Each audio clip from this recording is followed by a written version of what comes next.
Hey guys, in today's video I'm going to be reviewing some new skincare products from Sephora, my favorite place. Anyways, I've been using several of these products now for quite some time. I'm going to review them for you. Some of them are good, some of them are not so good. As always, there are time cards in the description box. Is that the right word? Time cards? Time stamps in the description box. And so if you want to jump around, do a little dance, have a little two-step, take a break, get a snack, by all means. All right, let's talk about Youth to the People's new 15% vitamin C and clean caffeine energy serum. What's dirty caffeine? Is that like X-rated coffee? Anyways. All right, this product is a vitamin C serum. Vitamin C serums are super popular, super hyped. Every skincare company has to have one. Everybody wants one. I mean, it's like, yeah. Let's just talk about vitamin C. L-ascorbic acid specifically, when applied topically to the skin, has been shown to improve collagen production in the deeper layers of the skin, smoothing out wrinkles. It also can improve hyperpigmentation, and it can fight off free radical damage. However, L-ascorbic acid is not the most stable ingredient, and it's also really difficult to formulate it in such a manner so that it'll get in. And SkinCeuticals has a patent on the most well-studied topical vitamin C. It's their CE ferulic, which is L-ascorbic acid and ferulic acid and vitamin E. And the ferulic acid and vitamin E piece are really a key aspect of their formulation. And honestly, you guys, that's the best one. That's the one with the most data behind it. It's not inexpensive, however, and that, you know, everybody wants a dupe. But you gotta be careful because you will be duped if you do not read your ingredients carefully. This product does not have L-ascorbic acid in it. Why? Well, probably because it's too difficult to stabilize. Instead, they're using some vitamin C alternatives, which are really popular on the market, but not as well studied as L-ascorbic acid. In fact, many of them don't even really have good clinical data at all to justify using them. This has three forms of vitamin C. It has 3-O-ethyl ascorbic acid, which is an ethylated derivative of vitamin C. Ethylated derivatives of vitamin C are much more stable. However, it's not clear if they are actually converted to L-ascorbic acid once they get into the skin. At best, the ethylated derivatives seem promising as antioxidants, which is great for stability of other ingredients in the product, but whether or not they actually work to help you out, we really don't have that kind of clinical data. There are some small industry studies that do suggest that the 3-O-ethyl ascorbic acid may inhibit tyrosinase, the enzyme responsible for pigment production. So, you know, you might extrapolate that to think that it would have a skin brightening effect.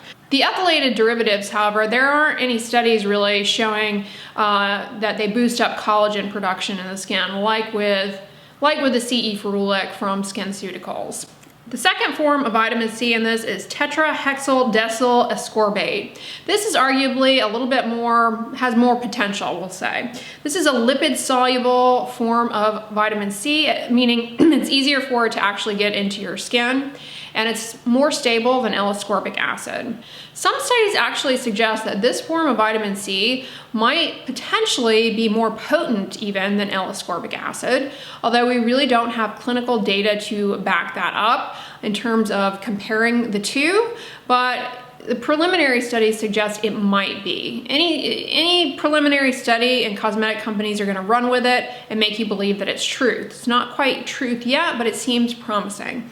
And it also, because it's lipid soluble, you know, like I said, more likely that it's gonna have an easier time getting into your skin and less irritating than L-ascorbic acid. L-ascorbic acid, if you've ever used the CE ferulic, a lot of people find it too irritating, they can't use it. All right, and then the third form of vitamin C is an L-ascorbic acid salt, magnesium ascorbyl phosphate. These salts, you know, they have to get into the skin and be converted to L-ascorbic acid. It doesn't really seem as though they are. There aren't very many studies with these, but they're really common in vitamin C serum. So you gotta read your ingredients.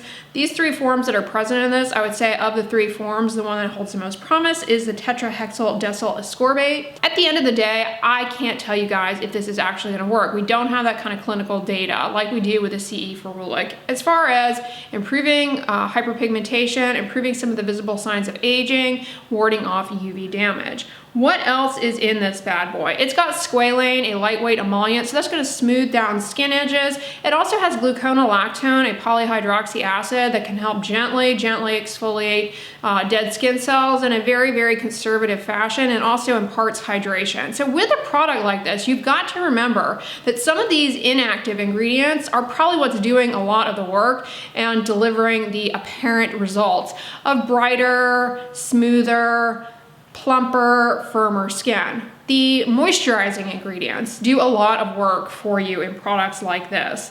This product, here's the deal with this though, oops, I almost threw it on the floor. The clean caffeine. All right, I've got a video talking about the benefits of topical caffeine in products. It's like, whatevs. It might, temporarily improve redness, maybe can help a little bit with dark under eye circles, and maybe a little bit with cellulite, but it's a temporary thing. And so I was thinking that this actually had caffeine in it. Now, it has tea extracts in it. I hate it when manufacturers do this. They take a source and put the source in their product and claim that the ingredient is there. And it's like, prove it. How much caffeine is in your tea extract at this point? Is it, what you would need to actually see the clinical end results? For example, a lot of tea-based products, they are, marketed to you as antioxidants, but to what extent do they actually have the tea antioxidants, the tea polyphenols, the EGCG? They don't have to really verify that, fact check that, or whatever. So they could just be brewing up some Lipton in their kitchen, dumping it in there, and claiming that you've got caffeine in there. And you may not actually really be getting that caffeine piece if that's what you're seeking. So just be aware of that. What else is in this? Some weird fruit extracts, passion fruit extract, and dragon fruit extract. Now, some people with latex allergy, you can actually cross-react to passion fruit, so be careful of this product because of that. And anytime there are fruit extracts in things, there's always a potential for them to irritate people and cause problems. Overall, I have used this multiple times, and I find it actually is just kind of a nice, lightweight, watery lotion consistency. The way to use this is to apply it in the morning to clean skin. If you wash your face in the morning, you can actually apply it to the skin while it's still a little damp, or you can just put it onto dry skin, whichever you prefer. Allow it to absorb fully, and then apply sunscreen on top. That is really important. You're getting this is still, in theory, this is delivering the antioxidants to your skin that are going to help with some of the issues that arise from environmental stressors that you're going to be exposed to all day. Things that sunscreen can't protect you from necessarily. Sunscreen can block the UV rays or absorb them, but free radical damage is still going to occur. And so having antioxidants on board might help mop up some of that and help your skin overall. But to what extent the antioxidants in this product actually get into your skin and work to scavenge those free radicals, it's a big unknown. So when you buy a product like this and use a product like this, you're really going on a lot of faith that the ingredients are actually going to work. And these outcomes are not necessarily going to be appreciated in the short term. So, you may have to invest more time in a product like this, months, years, before you really kind of see any true benefit. $68 is not an inexpensive price point, but this is obviously more affordable than the CE Ferulic. I still stand by the CE Ferulic from SkinCeuticals if you're gonna go down the vitamin C path. Yes, I know there are like dupes of that do have the L-ascorbic acid plus vitamin E plus ferulate, like Timeless has one and Dermatology has one. We'll never know how those truly compare to CE Ferulic because that is a trademarked ingredient set. Even if they try and copy it, we don't have the clinical studies like we do with CE Ferulic, so no one's ever going to be able to tell you how they truly compare. But I would say those are a better choice as a more affordable alternative than this Youth to the People one. But if you want to use the Youth to the People one, I honestly don't have too much negative to say about it. Another way to use a product like this though, don't forget the backs of your hands. They could benefit from antioxidant serums. You're gonna see a lot more photo aging on the backs of the hands, even because they're exposed to a lot of environmental stressors. So that's another way to use it, is to just massage it onto the backs of the hands. It's very lightweight, fast absorbing product. It does have a little bit of an earthy scent to it, probably from that combination of passion fruit and what other fruit juice was in this? Dragon fruit. Yeah, maybe that combination of things. It has like a little citrusy, earthy. It smells like something you would buy at, you know, Anthropologie, that kind of candle scent to me. Not a bad odor, but it doesn't smell like a fragrance-free product. Even though there's no fragrance added, there could be fragrance-like compounds in some of these extracts that are giving it an aroma. The aroma does not linger though. When you put it on your skin, it's not like some kind of headache you don't feel like you're walking around in a rainforest all day. It definitely fades pretty quickly. Okay, let's talk about this $88 dewy serum, by Tatcha. Their new dewy serum resurfacing and plumping treatment. Wow, doesn't that sound like a whole lot of promise in a purple suppository? Okay, this product, again, they get you. They get you with putting the source in and claiming the ingredient. Okay, Tatcha's products, they have this proprietary trademark ferment that is Saccharomyces, tea, rice, and algae ferment. It's called hydrating 3, and they claim in this trademark ingredient that also has lactic acid in it. So they're claiming that, you know, lactic acid is a natural byproduct of the fermentation process, but like what percentage lactic acid is actually present in their trademark ferment? Have they quantified that?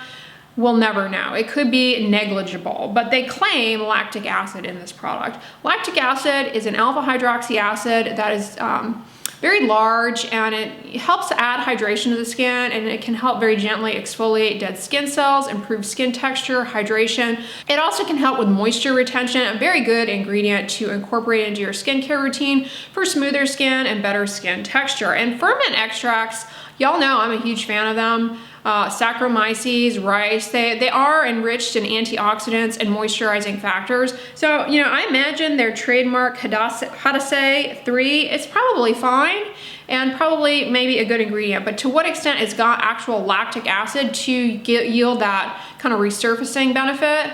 Hard to say for sure. This product also has squalane in it. Again, that lightweight emollient that kind of helps smooth down skin edges, giving that brightening effect look just by, you know, just by being an emollient. Squalane does that. It's also got dimethicone, an ingredient that has kind of a pore blurring effect and helps with holding in hydration in the skin. These are just basic moisturizing ingredients.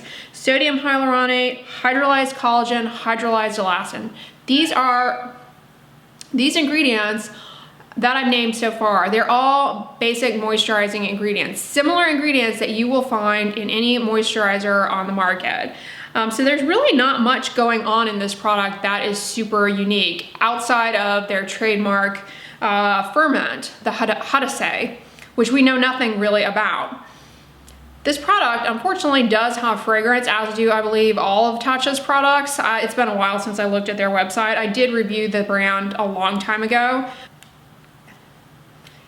It's the consistency of a lotion, and the smell is kind of like a little earthy and spicy.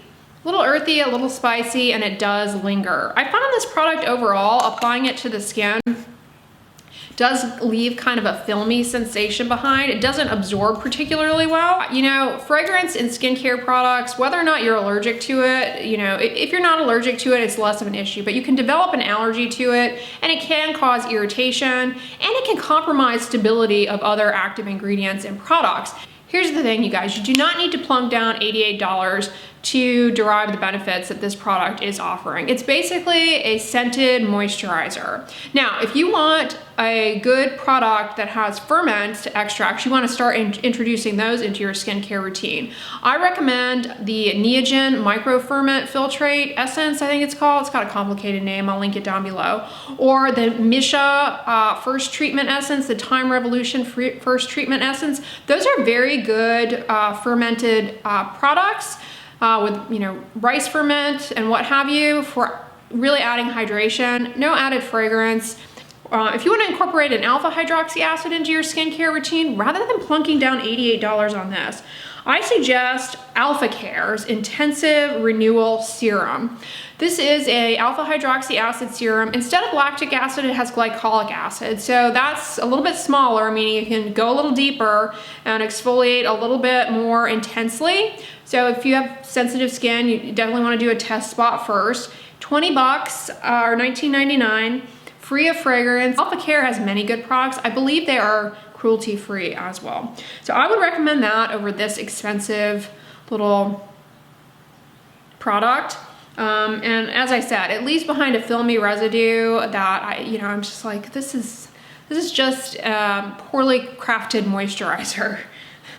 All right, the next product really has surprised me, you guys. I actually have grown to adore this product. I actually fell in love with it almost instantly when I first tried it, even though I wasn't expecting anything. It's First Aid Beauty's Ultra Repair Wild Oat Hydrating Toner. Now, they did send this to me a while ago, and I've been using it for several months now. It's $22, which is not too bad, and it's got some really good ingredients for skin hydration. It has colloidal oats. Remember back from my videos on colloidal oats, packed with beta-glucans to add hydration to the skin. They've got antioxidants, namely avenanthromides, which can scavenge free radicals, reduce inflammation. This product also has Saccharomyces and honey ferment, so you're getting the benefits of the ferment in this product. And it's got licorice root for skin brightening, reducing redness. It has green tea for potentially reducing redness and irritation, although as I said, to what extent the actual antioxidant levels from the green tea are present, it's a big unknown, but it's in there. And it's also got beta-glucan. This product, you guys, I am not, I've tried obviously all of these things, but this is the one so far that I've mentioned that I was like, wow, I really see smoother, brighter, more hydrated, plumper skin using this product. It's a toner, which is basically a very watery lotion consistency. And the way to apply this is after you cleanse your skin while the skin is still damp, you just pat a little bit into the skin. You don't need very much. After you pat it into the skin, go ahead and apply your moisturizer on over that, including while the skin is still damp. That way you really, those humectants in these products, the toner and then your moisturizer, they can really glom onto the water on the very top layer of your skin and just kind of seal everything in, keep your skin nice and hydrated and plump. Definitely appreciate, it's just a brighter skin with this product. A few months ago, I was raving about the I'm From Rice Toner. I really like that product. It's good for people with sensitive skin, dry skin, irritation, but I actually think this is better than the I'm From Rice Toner. At least for me, the results that I see are more impressive with this than the I'm From Rice Toner. That's obviously a very individualized outcome, so I don't want you to get your expectations up too much, but I have been seriously impressed with this. Oh, one other ingredient in this though you need to be careful of is propolis. Propolis is, part of bee life, if you will, is bee food. People who have fragrance allergy, they have to avoid, often have to avoid propolis because they can cross-react and have problems. And of course, if you have any allergy to bees, I would not recommend this product because it's got the honey ferment in there and it's also got propolis. Now, propolis, beyond the risk of allergy and irritation, is otherwise actually a good ingredient in skincare. It's packed with anti-inflammatory compounds. And personally, anytime I have used any propolis product, I really have seen an improvement in hydration. I think it is an effective ingredient. It's just a risky ingredient because people do become allergic to it and you can develop irritation to it. So I caution you about that, but otherwise this has been, I just really like it. It's very good. Definitely see an improvement in skin tone, hydration with this. And it's not too expensive, $22, and you don't need very much. So I highly recommend this. It's so far, it's been, of everything I've mentioned so far, this is the one that has really yielded some substantial results. Okay, a product I have not tried and don't intend to buy, but I know you guys want a review on it, so I'm just gonna go ahead and talk about it here. It's the Supergoop Daily Dose Vitamin C plus SPF 40. This is a new sunscreen from Supergoop, a brand I really like. I have a whole video reviewing, you know, many of their products and, you know, others along the way as they come out with new ones. Anyways, this is a chemical sunscreen, so you shouldn't expect any cast with this because it is a chemical sunscreen. There's no tint, so if you're looking for a tinted sunscreen, you know, it doesn't meet that requirement.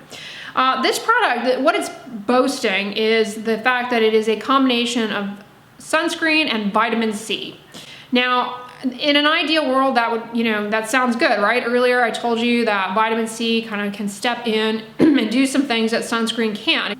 If the vitamin C actually works, that's a big if, it can do some things that sunscreen by itself can't do. I mean, sunscreen cannot protect you from free radicals. It can only block out free radical generating UV rays. So the idea that you would have a product that combines both is very appealing, right? Unfortunately, we have learned that antioxidants in sunscreens, they don't actually get into the skin enough to effect change in terms of scavenging free radicals. The reason for this is that sunscreens, especially chemical sunscreens, they're gonna set up a film on the surface of the skin to do what they're supposed to do as far as you know, blocking out UV or absorbing UV. And because of this, they prevent the antioxidants from getting into the skin. That is why it is a much better idea to use a separate product in this case, namely a vitamin C serum. You would want to apply that on first and let it absorb fully, let it dry fully, and then put sunscreen on over it. That is a way to incorporate vitamin C. But they combined it into one product, which is not a good idea in my opinion.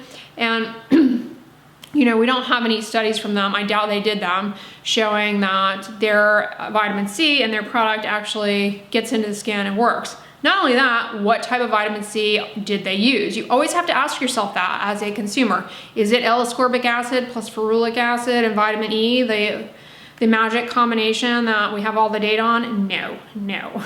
That would actually be very hard to formulate into a sunscreen. Instead, they did ethyl. They did the 3-O-ethyl vitamin C, which again, mostly the data that we have, which is very limited, shows it's promising as an antioxidant, and it might help in hyperpigmentation, but we don't have any data with it showing that it improves collagen production in the skin.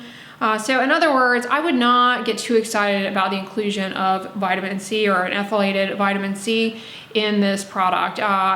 Additionally, this product has another antioxidant that I love, but don't think is likely effective in sunscreen for reasons that I just explained about the film forming thing, is niacinamide. And they actually put it in there at a reasonable percentage strength, 2%, instead of like 10 or 15 or 20 or these like insanely high ones. So there's that. I imagine it looks great on the skin. Most Supergoop sunscreens, they do. It's chemical. There shouldn't be a cast with this. However, they chose to put these flower extracts in that I know are going to have compounds in them that cross-react, fragrance allergens. So if you're allergic to fragrance, you can't use this. It's got rose and jasmine extracts and daisy flower. Jasmine and rose both have compound, their fragrance. The flower extracts, rose and jasmine, they are potentially they're going to be problematic for people who have fragrance allergens. I don't intend to purchase this product myself. As a side note though, last year I bought their new last year sunscreen, the Glow Screen, and I ended up really liking that a lot. If you're looking for a tinted chemical sunscreen, no cast, that gives the skin that kind of glowy vibe, that one I really enjoyed. Another product I don't intend to purchase, but have gotten some requests to go over is Drunk Elephant came out with a new product, their Sweet Biome Fermented Sake Spray. This is $42, and really what this is Drunk Elephant is getting on the bandwagon of having a product with ferments in it. Really popular because ferments are, you know, enriched in antioxidants and moisturizing factors. So they came out with one product that you spray on. It has galactomyces ferment filtrate. We're getting the leaf blower. All right, the Drunk Elephant product actually has lactic acid in it as well. So if you want to incorporate lactic acid, this might be one that you want to try.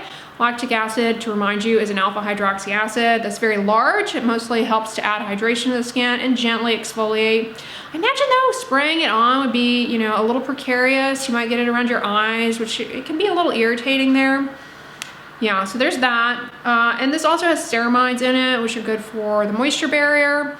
A product like this is something that you can consider as a moisturizer enhancement. It's something you're gonna put on first, ideally to the skin while it's still damp from cleansing, so that the humectants can hold on to that water. And then you're gonna put your regular moisturizer on over it to seal everything in. And in theory, a product like this will add additional hydration to the skin, helping to smooth out wrinkles and fine lines. Maybe the ferment in this is offering some antioxidants as well that can help with free radical damage. It also has copper and zinc gluconate, which are polyhydroxy acids that can very gently exfoliate the skin and add hydration. I do imagine that this product is probably going to yield some nice results in terms of smoother skin, more hydrated skin. Drunk Elephant products they typically are good as far as, you know, moisturizers that effectively smooth out the skin and help with moisture retention. I found that to be the case. Their products overall, you know, while they're overpriced and a little gimmicky, and I don't necessarily care for their marketing, I do imagine that this product is actually probably pretty good. Whether or not it necessitates going out and plunking down $42 is another story. I will not be purchasing this, but I did want to mention it because I have gotten some questions to review it.